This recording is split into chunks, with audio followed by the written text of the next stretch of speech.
সহায়ক সরকার ছাড়া একাদশ জাতীয় সংসদ নির্বাচনে অংশ নেবে না বিএনপি।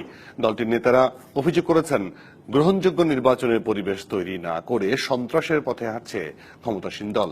নিরপেক্ষ নির্বাচনের জন্য প্রধানমন্ত্রীর পদত্যাগও দাবি করেছেন তারা।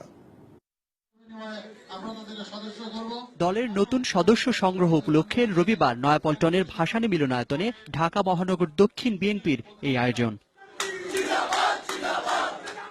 কর্মসূচির উদ্বোধন করেন দলের মহাসচিব মির্জা ফখরুল ইসলাম আলমগীর।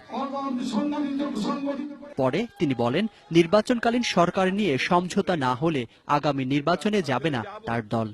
আমি থাকবো আদালতের বারান্দায় আর হাকিমের ঘরে অথবা জেলে, আর তুমি হেলিকপ্টারে করে সব দিকে এই নৌকার জন্য ভোট চেয়ে বেড়াবা।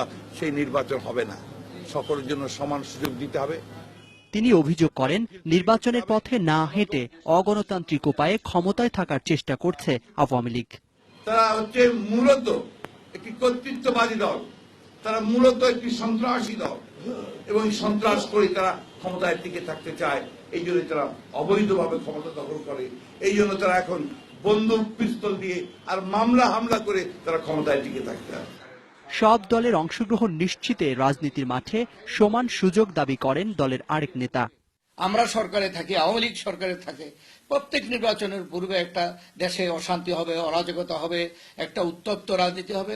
সারা দুনিয়ায় গণতন্ত্র যেটা নাই, সেটা একটা বিশ্বাসযোগ্য ব্যবস্থা যদি আমরা আনতে পারি, জনগণ যদি আস্থা নিতে পারে, প্রত্যেকটা নির্বাচনী যারা অংশগ্রহণ করবে সেই দল যদি আস্থা নিতে পারে, তাইলে এই সংকটের সমাধান হয়ে যায়। যদি নির্বাচনকালীন কোনো সরকার নিরপেক্ষ না হয়, নির্বাচন কমিশনও লেভেল প্লেইং ফিল্ড বানাতে পারবে না। জাতীয় প্রেস ক্লাবে অপর মানববন্ধনে দলীয় সরকারকেই নিরপেক্ষ নির্বাচনের অন্তরায় হিসেবে উল্লেখ করেন দলের ভাইস চেয়ারম্যান শামসুজ্জামান দুদু। পদত্যাগের মধ্য দিয়ে একটি সুষ্ঠু নির্বাচনের গ্যারান্টি আমরা পেতে পারি। Zakaria Ahmed, DBC news, Dhaka.